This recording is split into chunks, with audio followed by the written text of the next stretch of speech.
অবিনাশ বাবু, আমাকে মারবেন না, আর লাগছে, দয়া করুন বাবু। তোর গায়ে মেদ জমেছে তাই এত অলস হয়েছিস তুই।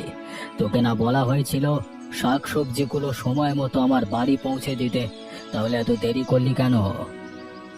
আমার কথা শুনুন বাবু, আমি সময় মতো বাজারে গিয়ে শাকসবজিগুলো ঠেলা গাড়ি করে আনতে গেছিলাম, কিন্তু আমার ঠেলার চাকাটা কেউ ভেঙে রেখেছিল। চুপ, একদম কথা বলবি না, মিথ্যেবাদী কোথাকার। তুই জানতিস আমার এখানে সকাল সকাল সবজি পৌঁছাতে হবে, তাহলে কেন আগের দিন রাতে তোর ঠেলাটাকে একবার দেখে রাখিস নে? অবিনাশ বাবু, আমি সত্যি কথাই বলছি, আমার ঠেলার একদম জোর ছিল না, কিন্তু ঠেলা গাড়িটিকে এক কোণে রেখে আমি যখন বাজারে শাকসবজিগুলো বস্তায় করে আনতে গেলাম, তারপর এসে দেখি ঠেলা গাড়ির চাকাটা নষ্ট হয়ে আছে। অত ছাড়া আবার গল্প শোনাচ্ছিস, এই না? মরে যাবো বাবু, আমাকে আর মারবেন না, আমি সত্যি কথা বলছি, বিশ্বাস করুন বাবু। পিটিয়ে তোর হাড় গোড় ভেঙে দেব। তুই বারবার একটা কথাই বলে যাচ্ছিস কখন থেকে। মরে গেলাম, আপনার পায়ে পড়ি, আমাকে মারবেন না এভাবে। তোর জন্য আজকে আমাদের বাড়ির রান্না কত দেরিতে বসেছে জানিস? আজকে আমাদের সময় মতো খাওয়া হয়নি, তাই এই ভুলের জন্য তোকে কঠোর শাস্তি পেতে হবে। আজকে তোকে সারা দিন আমার বাড়ির এক বন্ধ ঘরে তোকে না খেয়ে থাকতে হবে।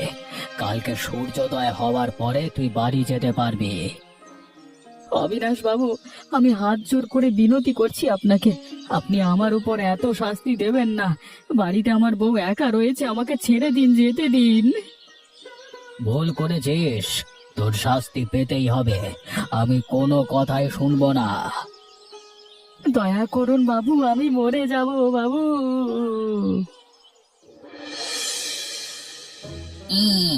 আমার যে কত আনন্দ সে কেউ জানে। আজ কেন আমি সুখী তা বলতে চাই গানে গানে। কি যে আনন্দ, কি লাগছে আনন্দ।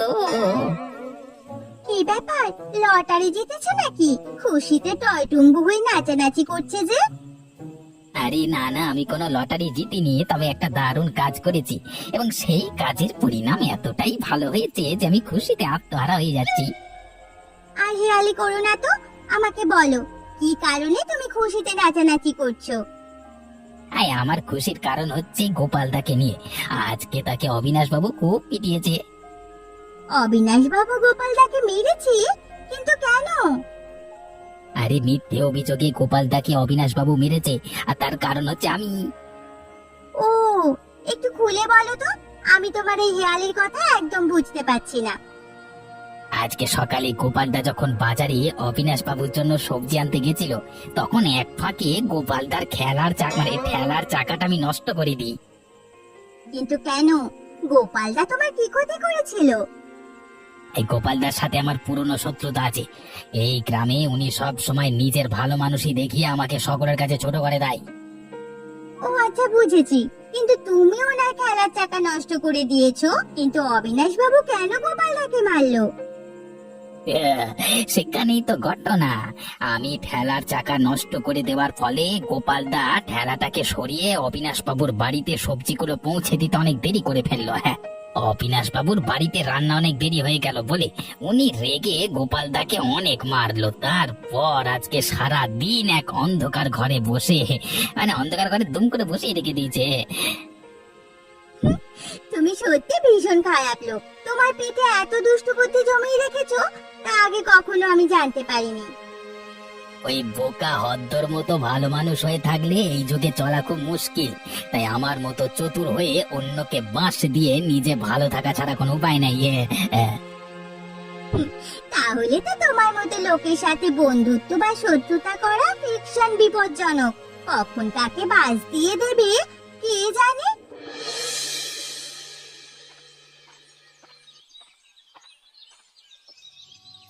রুমা, ও রুমা, কোথায় আছো? একবার ঘর থেকে বেরিয়ে আসো, দেখো আমার কি অবস্থা হয়েছে। ওগো, তুমি চলে এসেছো? কিন্তু তোমার এই অবস্থা কে করলো? কাল সারাদিন সারা রাত তুমি কোথায় ছিলে? তোমার জন্য চিন্তায় আমি অস্থির হয়েছিলাম।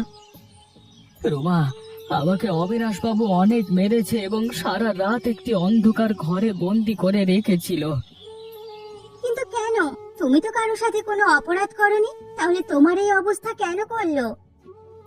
আবার পেছনে নিশ্চয়ই কোনো গুপ্ত শত্রু আছে, তাই আমাকে ফাঁসিয়ে অবিনাশ বাবুর হাতে মার খাওয়ালো। সর্বনাশ! কিন্তু কে তোমার গুপ্ত শত্রু, আর অবিনাশ বাবু তোমাকে এত নিষ্ঠুর ভাবে মারলো কেন? কালকে আমার ঠেলার একটি চাকা কেউ নষ্ট করে দেয়, তাই অবিনাশ বাবুর বাড়িতে সবজি পৌঁছাতে দেরি হয়ে যায়।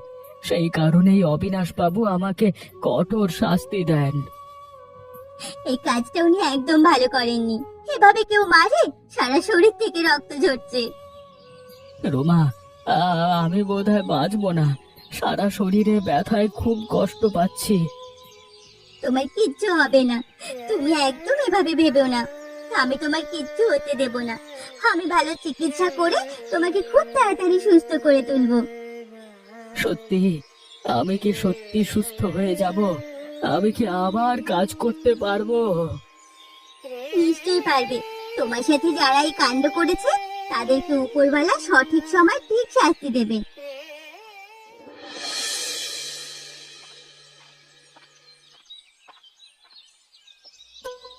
অবিনাশ বাবু, আপনি কি আমাকে ডেকে পাঠিয়েছেন? ও রে, তুমি এসেছো? আমি তোমাকে ডেকে পাঠিয়েছি।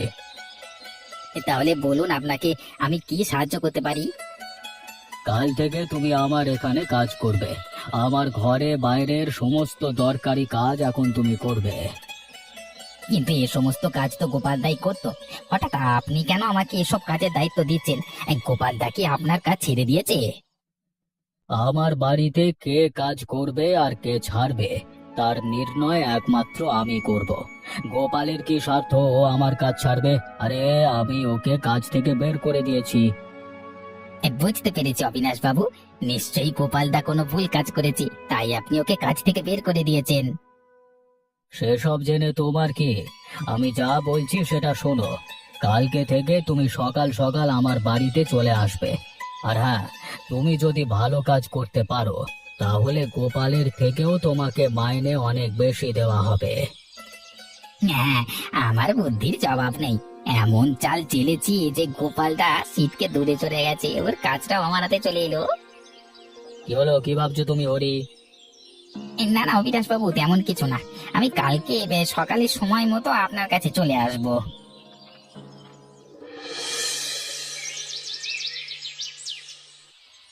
রুমা, এত নিম পাতা পেরে কি শাক করবে নাকি?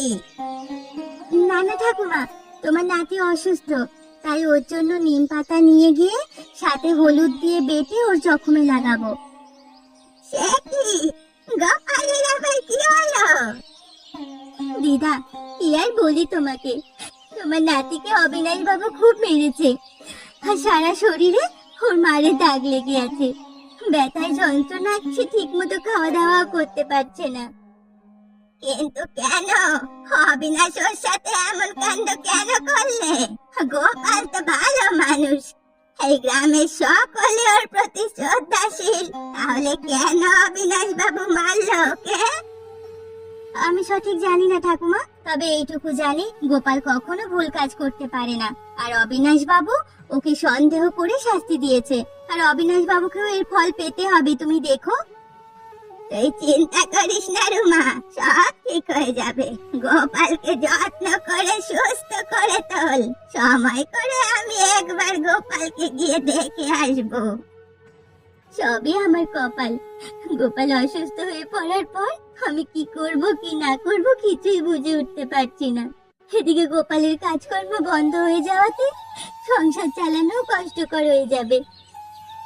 এটা তো চিন্তার বিষয় রুমা, গোপাল সুস্থ না হওয়া অবধি তোকে ঘরে ও বাইরে কাজ সামলাতে হবে। তবে আমি জানি তুই সব পারবি, মনকে শক্ত কর। সবই আমার কপাল, কে জানে কোন জন্মে কি পাপ করেছি, তাই আমার মাথায় কষ্টের পাহাড় নেমে পড়েছে। ওভাবে বলো না রুমা, ধাতু গলেই তো সোনা হয়। ওগো শুনছো, এটা ভালো খবর আছে।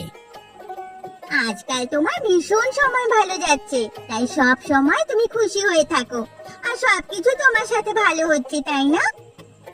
এই তা তো বটেই, কারণ আমার মতো চালাক এই গ্রামে দ্বিতীয় আর কেউ নেই। তাই চালাক মানুষ সবসময় খুশিতেই থাকে। আচ্ছা, এবার বলো দেখি তোমার খুশির কারণ কি? আরে কালকে থেকে অবিনাশ বাবু আমাকে কাজে যেতে বলেছেন। আসলে আগে তো গোপালদা করতো, আর উনি গোপালদাকে কাজ থেকে বের করে দিয়েছেন বলে গোপালদার পরিবর্তে আমাকে রেখেছেন। সত্যি এত বড় খুশির কথা? তোমার বুদ্ধিকে মানতেই হবে। তাহলে নিশ্চয়ই তুমি ভালো মাইনা পাবে। এ নূপুর, তুমি কি ভেবেছো আমি শুধু খুব ভালো মাইনে পাওয়ার জন্যই অবিনাশ বাবুর কাছে কাজ করতে রাজি হয়েছি? হ্যাঁ, বাড়িতে কাজ করে পয়সা আনবে, এছাড়া আর কি বা পাওয়ার আছে? হ্যাঁ, এটা তোমার ভুল ধারণা।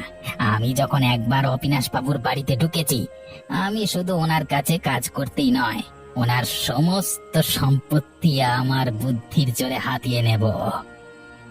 সর্বনাশ, তুমি মনে মনে এত ফোন দিয়ে এঁটেছো, আমি তো বিশ্বাসই করতে পারছি না। তোমার মাথা কি মানুষের মাথা না শিয়ালের মাথা?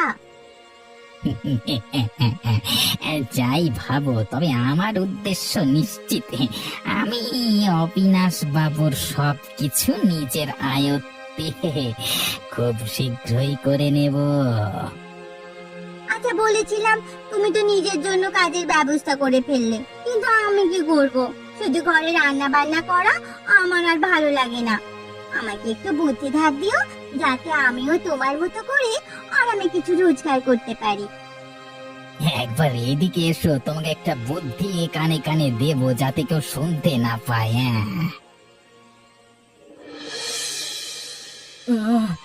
পাচ্ছি না। ওগো, ও রুমা, তুমি কোথায় গেলে? আমি আর ব্যথা সইতে পাচ্ছি না। তোমার কি বেশি ব্যথা হচ্ছে? দাঁড়াও, নিম পাতা হলুদ বেটে এনেছি, তোমার ব্যথার উপরে আমি লাগিয়ে দিচ্ছি। একটু ধৈর্য ধরো, একটু পরেই ব্যথা কমে যাবে। বেশ বেশ, আমার আর একদম ভালো লাগছে না। এতদিন হয়ে গেল বিছানায় পড়েছি, কাজকর্ম কিছুই হচ্ছে না। এভাবে সংসার কি করে চলবে? তুমি চিন্তা করো না, কাল থেকে আমিও বাজারে গিয়ে তোমার পরিবর্তে কাজ করব। সে কি, তুমি বাজারে গিয়ে কি কাজ করবে? ও নিয়ে ভেবো না, আমি সব পারি। দিনের বেলা আমি বাজারে গিয়ে শাকসবজি, তরি তরকারি এইসব বিক্রি করব, আর ভাবির সাথে তোমাকে সেবা করে সুস্থ করে তুলবো। সত্যি আমার নিজের উপর বড় রাগ হয়। তোমার মতো একজন লক্ষ্মী স্ত্রী বউ পেয়েও আমি তোমাকে কোনো সুখ দিতে পারছি না। এখন তো অসুস্থ হয়ে আরো বেশি তোমাকে কষ্ট দিচ্ছি। এভাবে বলো না, দোহাই তোমার। কি বলেছে আমি কষ্টে আছি? যতদিন তুমি আমার পাশে থাকবে, আমার কোনো কষ্টই আমাকে ভাঙতে পারবে না। তুমি যেদিন আবার আগের মতো সুস্থ হয়ে যাবে, সেদিনই আমার জীবনের সবচাইতে সুখের দিন হবে।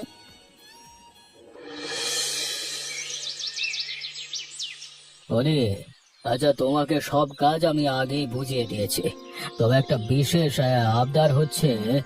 আমাদের গ্রামের মানে যেসব সবজির দোকানগুলো আছে বাজারে, সেগুলোর একটা ব্যবস্থা করতে হবে। কি কি ব্যবস্থা করতে চাইছেন অবিনাশ বাবু, আমাকে একটু খুলে বলবেন? আসলে ওই গ্রামের সবজির বাজারে যেটুকু জায়গা আছে, সেটুকু দানের জায়গায় পড়ে। তাই সেখান থেকে কোনো কিছু উসুল হয় না। এখন দেখছি ওখানে অনেক দোকানপাট হয়েছে এবং তারা বেশ লাভ করছে। আচ্ছা অবিনাশ বাবু, আমাকে একটা কথা বলুন, ওই সবজি বাজারের অঞ্চলে যেসব দোকানগুলো আছে, তাদের দলিলে কি শর্ত দেওয়া আছে? দলিলে সেটা দানের জায়গা উল্লেখ করা আছে। আর কোনো মহিলা যদি সেখানে দোকান করে, তাহলে সে করমুক্ত থাকবে। এটা আমার দাদু যখন এই গ্রামের জমিদার ছিল, তখন উনি এই নিয়ম করে গিয়েছিলেন। তাহলে সেই জায়গার দোকানদার থেকে কর নিতে কোনো বাধা তো আমি দেখতে পাচ্ছি না। আপনার কথা মতে লিখিত পরিত ভাবে শুধু মহিলাদের জন্যই মাফ, পুরুষদের জন্য নয়। ঠিক বলেছ, কিন্তু আমি এই বিষয়টা সেভাবে নজর দিয়ে দেখিনি। একটা সময় সেখানে দোকানদারেরা খুব গরিব ছিল বলেই দাদু এই নিয়মটি করে গিয়েছিলেন, সেটাই অব্যাহত আছে। ছোট মুখে বড় কথা অবিনাশ বাবু, তবে সময় বদলেছে, তাই সময়ের সাথে তাল মিলিয়ে নিয়ম কানুন বদলাতেই পারে। তাই এখন থেকে আপনি তাদের থেকেও কম মানে কর নেওয়া শুরু করে দিন। বাহ, তোমার তো অনেক বুদ্ধি আছে। তুমি তাহলে আজকে সবজিওয়ালাদের কাছে গিয়ে জানিয়ে আসো যে কাল থেকে সকলকে কর দিতে হবে। যাক, প্রথম দিনেই অবিনাশ বাবুর বিশ্বাস আমি অর্জন করতে পারলাম। এরপর অবিনাশ বাবুর সকল বিষয় সম্পত্তি ধীরে ধীরে নিজের নামে করে নেব। দাদা দিদিরা আসুন, টাটকা টাটকা লাউ শাক, কুমড়ো শাক, মূলো শাক, কলমি শাক, পালং শাক, ফুলকপি, বাঁধাকপি খুব কম দামে আমার এখানে পেয়ে যাবেন। আসুন আসুন। দিদি ভাই, আমাকে 5 মুঠো পালং শাক আর একটা বাঁধাকপি ফুলকপি দিয়ে দিন না। হ্যাঁ দাদা দিচ্ছি, এই নিন। বেশ, কত হলো? 50 টাকা। এই নিন আপনার টাকা। দাদা দিদিরা আসুন, টাটকা টাটকা সবজি নিয়ে যান। হ্যাঁ, ভালো বুদ্ধি কারিয়েছে। মেয়ে মানুষকে দোকানে বসিয়ে ব্যবসাতে উন্নতি করবার ভালোই ফোন দিয়েছে। ঠিকই বলেছো, মেয়ে মানুষ দোকানে বসতে গ্রাহকদের সংখ্যা অনেক বেশি বাড়বে। তাই তো সকাল থেকে সব গ্রাহক এবং এই এই সব দোকানে যাচ্ছে, আমরা তো শুধু মশা মেরে বেড়াচ্ছি। এসব বাজে কথা বলে লাভ নেই। এখানে সবাই যার যার মতো করে নিজের শাকসবজি বিক্রি করার চেষ্টা করছে। শাকসবজি টাটকা থাকলে গ্রাহক এমনি আসবে। এখানে মেয়ে মানুষ বা ছেলে মানুষ বা পুরুষ মানুষ বলে কোনো কথা নেই। আপনারা আপনাদের মতো করে কাজ করুন। এত কথা কে বলতে বলেছে? ওগো শুনছো, আজকে প্রথম দিনেই আমি অবিনাশ বাবুর মন নিয়ে নিয়েছি। বাবা, কি এমন করলি শুনি? হয়েছে কি, আজকে আমাকে অবিনাশ বাবু বলছিল বাজারে যে জায়গাটাতে সবজিওয়ালা সবজির দোকান দিয়েছে সেটা নাকি দানের জায়গা, এবং কোনো মহিলা যদি সেখানে দোকান করে তারা করমুক্ত থাকবে। আমি যতদূর জানি এখনো সবজিওয়ালাদের কাছ থেকে অবিনাশ বাবু ঘর নেননি। হ্যাঁ ঠিক, তাই তো অবিনাশ বাবুকে আমি উস্কে দিয়ে বললাম যাতে উনি এখান থেকে কর নেওয়া শুরু করে দেন এখন, যেহেতু ওখানে সব পুরুষ সবজিওয়ালা, একটাও মহিলা নেই। সেটা তোমার ভুল ধারণা। কে বলেছে সেখানে মহিলা সবজিওয়ালা নেই? এতদিন ধরে আমি বাজারে যাচ্ছি, আমি জানি না। তুমি আজকে বাজারে গেছিলে? না না, আজকে তো আমি যাইনি বাজারে। তাহলে তোমাকে একটা নতুন খবর দিচ্ছি। আমি শুনলাম আজকে থেকে রুমা বৌদি সবজি বাজারে শাকসবজি নিয়ে বসেছে। কি বলছো, তাই নাকি? গোপালদা অসুস্থ তো, তাই রুমা বৌদি আজ থেকে বাজারে সবজি বিক্রি করতে বসেছে। তাহলে তো এটা বড় সমস্যা হয়ে যাবে। না না, এর একটা ব্যবস্থা করতেই হবে। কালকে সকালে গিয়ে আমি রুমা বৌদির দোকান তুলে দেব। আর আমি রুমা বৌদির জায়গায় সবজির দোকান দেব? ঠিক আছে, তবে কটা দিন পর। আগে সবজিওয়ালাদের থেকে কর আদায় করা হয়ে যাক, তারপর। হ্যাঁ বেশ।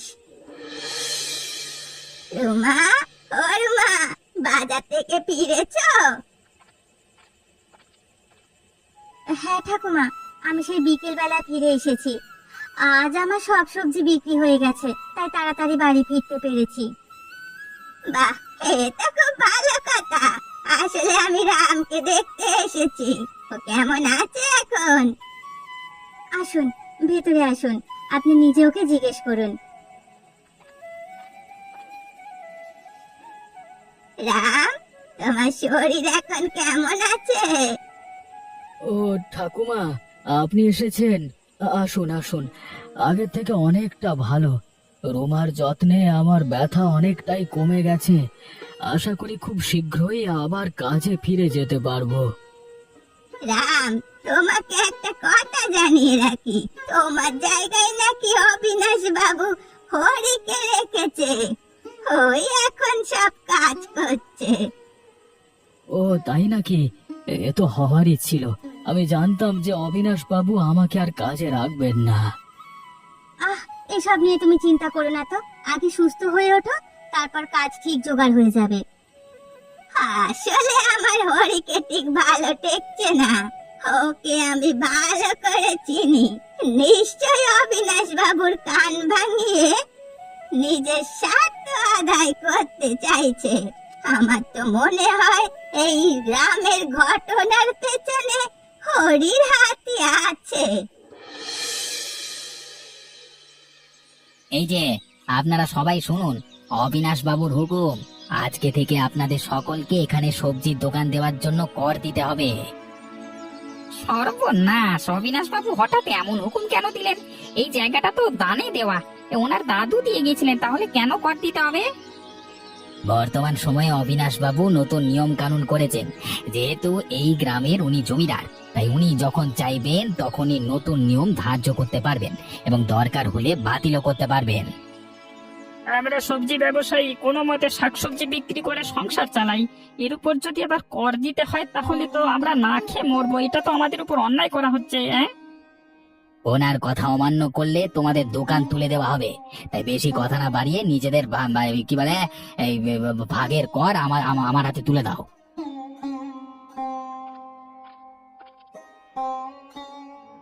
আর এই যে রুমা বৌদি, তুমি মেয়ে মানুষ হয়ে এখানে দোকান বসেছো, কার অনুমতি নিয়েছো? হ্যাঁ, এই তোমার দোকান আমি এখনই তুলে দেবো। হরিদা, তুমি তো জানো গোপালদা অসুস্থ, তাই আমি কটা শাকসবজি নিয়ে এখানে বসেছি যাতে দুবেলা দুমুঠো খেতে পারি। তুমি আমার দোকান তুলে দিও না। এই অবিনাশ বাবুর হুকুম, তাই আমি তোমার কোনো কথাই শুনতে পারবো না। হরিদা, তুমি এটা ভালো কাজ করলে না, এর শাস্তি তোমাকে পেতেই হবে। আরে আমাকে শাস্তি দেওয়ার মতো এই গ্রামের দ্বিতীয় আর কেউ জন্মায়নি।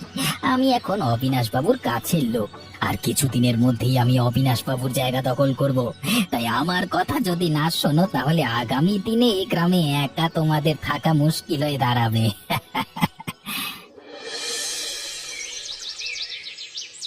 নূপুর, তুমি বাড়ি আছো? কি হলো ঠাকুমা, হঠাৎ সন্ধেবেলা তুমি আমার কাছে এসেছো? কোনো বিশেষ দরকার আছে নাকি? হ্যাঁ, আমি তোমার সাথে একটা গুরুত্বপূর্ণ কথা বলতে এসেছি। কি গুরুত্বপূর্ণ ঘটনা ঠাকুমা?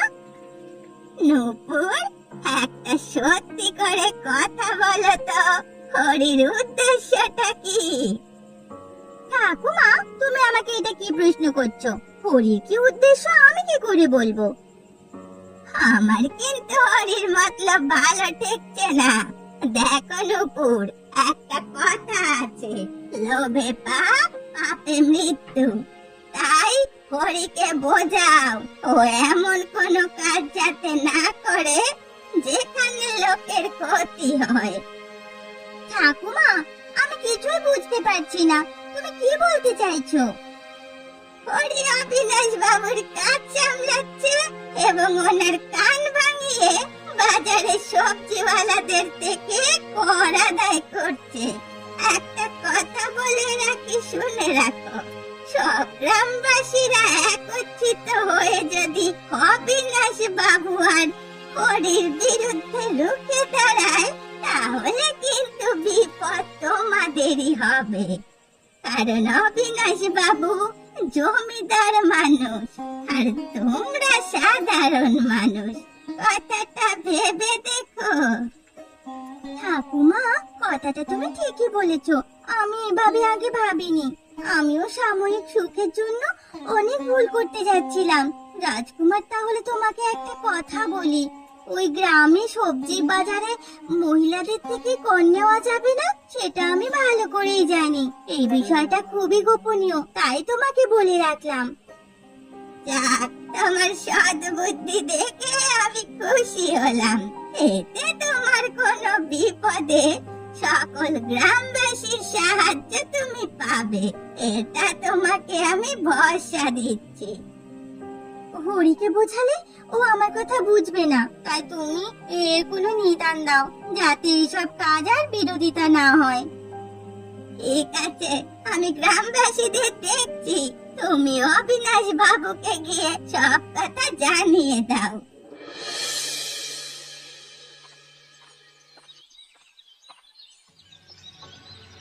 কি ব্যাপার, তোমরা এখানে কি করছো?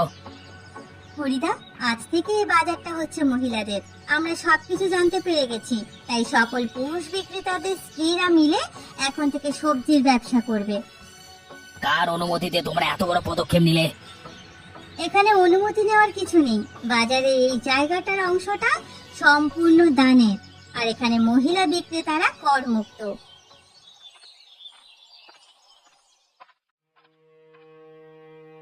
হরে, তোমার কূটবুদ্ধি শুনে আমি অনেক বড় ভুল করতে যাচ্ছিলাম। এর কঠোর শাস্তি আমি তোমাকে দিতে পারতাম, কিন্তু তোমার স্ত্রী এসে আমাকে সব কথা বলেছে, তাই আমি এবারের মতো তোমাকে ক্ষমা করে দিলাম। কিন্তু তোমাকে যে কাজটি দেওয়া হয়েছে সেখান থেকে তোমাকে বরখাস্ত করলাম। আজকে থেকে আমার সকল কাজের দায়িত্ব রাম করবে। আপনার মঙ্গল খুব, অবিনাশ বাবু। আপনি খুব ভালো সিদ্ধান্ত নিয়েছেন। রাম, আমি তোমার সাথে গুরুতর অন্যায় করেছি, তাই আমি তোমার কাছে ক্ষমা চাইছি। আর প্রায়শ্চিত্ত করতে তোমাকে 2 বিঘা জমি দান করলাম। ধন্যবাদ অবিনাশ বাবু। রুমা, তোমার তত্ত্বাবধানে আজ থেকে এই গ্রামের বাজার মহিলাদের বাজার হিসেবে পরিচিত হবে। এমনই মজার মজার গল্প দেখতে আমাদের চ্যানেলকে সাবস্ক্রাইব করতে ভুলবেন না।